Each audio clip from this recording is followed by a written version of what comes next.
কলকাতা গেলি কই হই রই রই রই পাঙ্গু কলকাতা গেলি কই আগুন জ্বালো direct action direct action direct action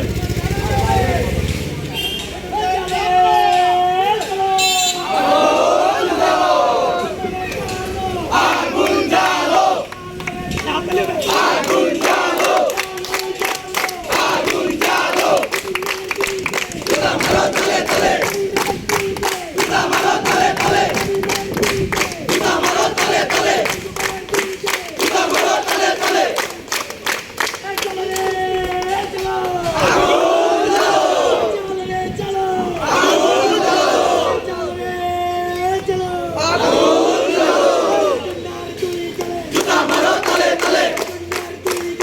মারো তলে তলে মারো তলে তলে মারো তলে তলে তারা 3-4-5 আগস্টে আমাদের এই ছাত্র জনতার উপরে অনেক অত্যাচার নির্যাতন চালিয়েছে।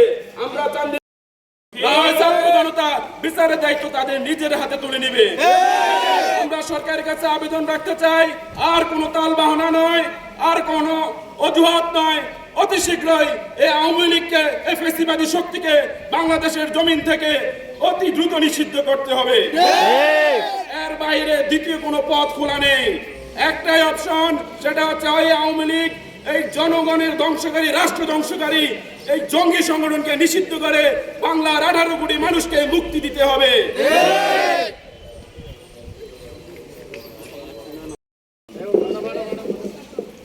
আসসালামু আলাইকুম বিপ্লবী ভাইরা, আপনারা জানেন যে 5ই আগস্ট কিভাবে স্বৈরাচার পতন হয়েছে, কিন্তু এখনো স্বৈরাচার দোষরা আমাদের মাঝেই রয়েছে, যার কারণে আমরা অনিশ্চয়তায় ভুগতেছি যে কখন তারা আবার ফিরে আসার জন্য পায়তারা করে। এখনো তারা পায়তারা করতেছে, কিন্তু আমরা তাদেরকে শক্ত কণ্ঠে বলে দিতে চাই, চান্দিনাতে এবং পুরো বাংলাদেশে যদি স্বৈরাচার আবার ফিরে আসতে চায়, ছাত্র জনতা মাঠে আছে, মাঠে থাকবে ইনশাআল্লাহ। এখনো বিভিন্ন দপ্তরে, সরকারি অফিসে, উপজেলা পৌরসভায়, স্কুল কলেজে আওয়ামী লীগের লোকেরা দায়িত্বে আছে। সেই বিষয়ে সরকারকে, প্রশাসনকে বলতে চাই, আপনারা দ্রুত এগুলোকে চিন্তিত করে তাদের বিরুদ্ধে ব্যবস্থা নিন, অন্যথায় আপনাদের বিরুদ্ধে আমরা ব্যবস্থা নিব এই বলে আমরা সংক্ষিপ্ত বক্তব্য শেষ করলাম। আমরা তো এখানে কথা বলতে আসছিলাম একটু দেখা যাবে কথা বলার জন্য। ভাই একটা কথা বলছিল যে আমাদের চাঁদিনী থানা রয়েছে, উনি নাকি মামলা তদন্ত করতে পারতেছে না। আমরা সে বিষয়ে দিতে চাই, আগামী শুক্রবার, কালকে শুক্রবার, আগামী শুক্রবার আগে আমরা একটা মামলা দেবো। যদি ওই মামলা আসামি আগামী 1 মাসের মধ্যে না দেওয়া হয়, তাহলে আমরা ওই থানা রাখবো না, আমরা একদম ঘুরে ছাড় করে দেবো। আমরা শুধু 1 মাস সময় দিচ্ছি আপনাকে। আমরা আমি আর রবির পথে নিয়েছি, আগামী রবিবার আমরা ইনশাল্লাহ মামলা দেবো। আপনারা কি আমার সাথে আছেন? যদি ওই ধরনের মামলা না নেওয়া হয়, ওই মামলা কিভাবে আমরা দেখেন ইনশাল্লাহ। আমি আর কিছু বলতে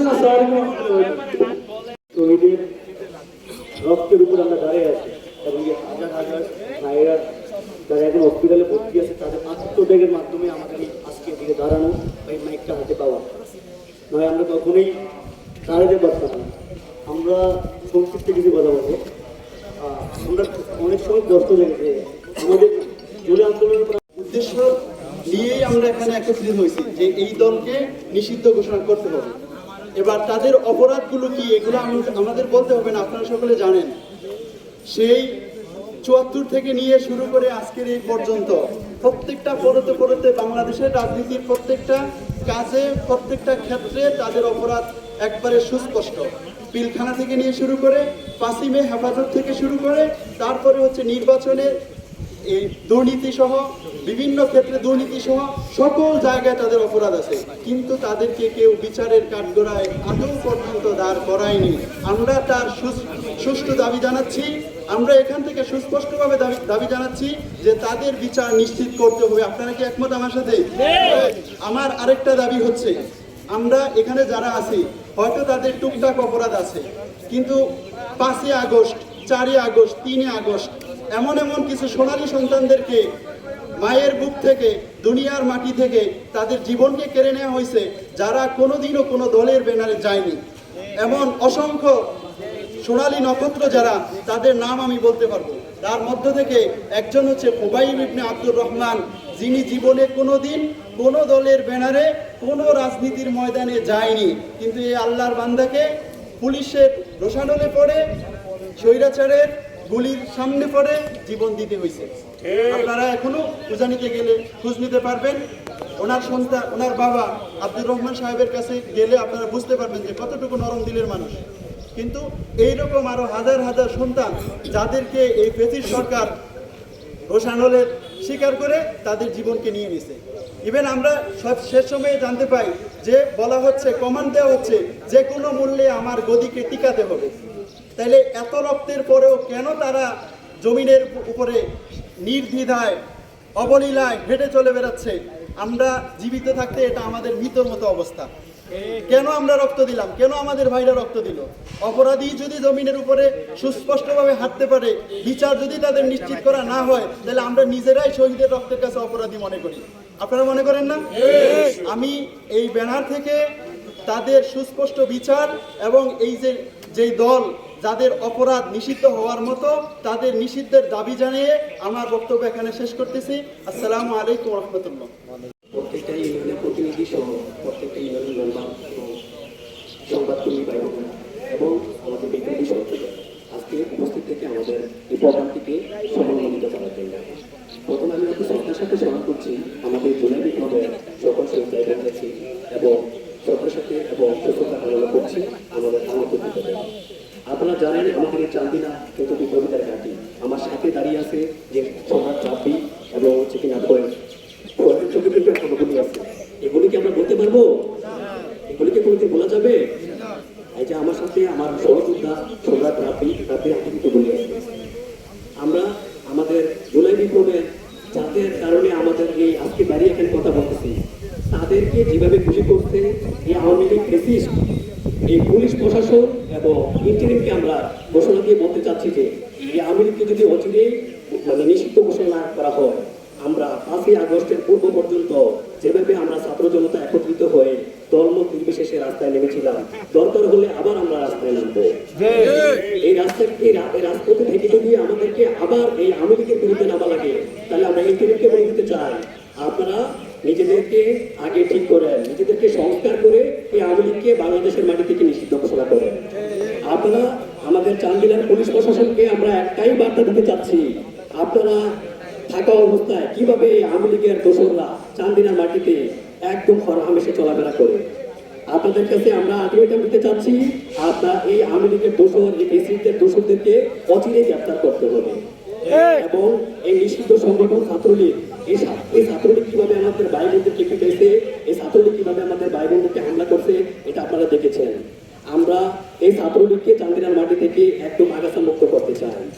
এই ছাত্রলীগের কাঠি যেন এই চান্দিনার মাটিতে আর কোনদিন না জন্মাতে পারে, সেক্ষেত্রে আমরা যেভাবে রাজপথে ছিলাম ভবিষ্যতে আমরা রাজপথে থাকবো।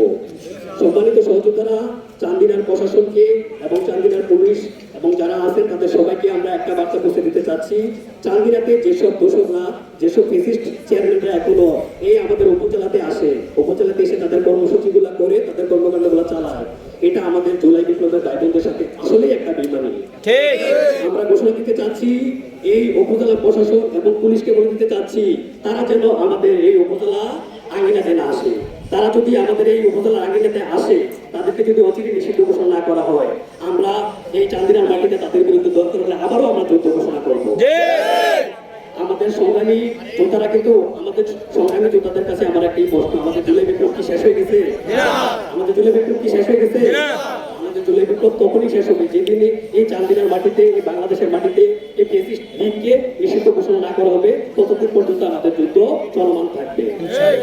আমরা এই মুহূর্তে আমরা আমাদের একটা স্মারকলিপি আমরা আমাদের উপজেলা প্রশাসনের ইউনো স্যারের কাছে প্রদান করব, আমরা আমাদের আর্মি ক্যাম্পের কাছে একটা আমাদের অনুলিপি প্রদান করব, সেই সাথে আমরা আমাদের ওসি চান্দিনা এখানে আমরা একটা অনুলিপি প্রদান করব। দিন শেষে একটা কথা বলতে চাচ্ছি, আমাদের যুদ্ধ কিন্তু শেষ হয়ে যায় নাই। যতদিন পর্যন্ত এই চান্দিনার মাটি থেকে এই ফ্যাসিস্ট আওয়ামী লীগের দোষরদেরকে আমরা এখান থেকে বিতাড়িত করতে না পারবো, ততদিন পর্যন্ত আমাদের যুদ্ধ এবং ততদিন পর্যন্ত আমাদের রাজপথ আমাদের দখলে থাকবে।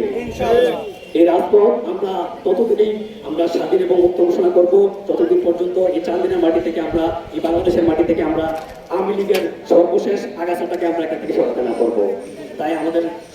আপনাদের কাছে আমি আবারও কৃতজ্ঞতা জ্ঞাপন করছি। আজকে আপনারা এবং সাধারণ মানুষের কাছেও কৃতজ্ঞতা জ্ঞাপন করছি, সংবাদকর্মী ভাই বোনদের কাছে কৃতজ্ঞতা জ্ঞাপন করছি, প্রত্যেকটা ইউনিয়নের প্রতিনিধিদের কাছে এবং সদস্যদের কাছে কৃতজ্ঞতা জ্ঞাপন করছি আপনারা উপস্থিত থেকে আমাদের আজকের এই প্রোগ্রামটিকে সাফল্যমণ্ডিত করার জন্য। সর্বশেষ আমরা একটা বার্তা দিতে চাচ্ছি,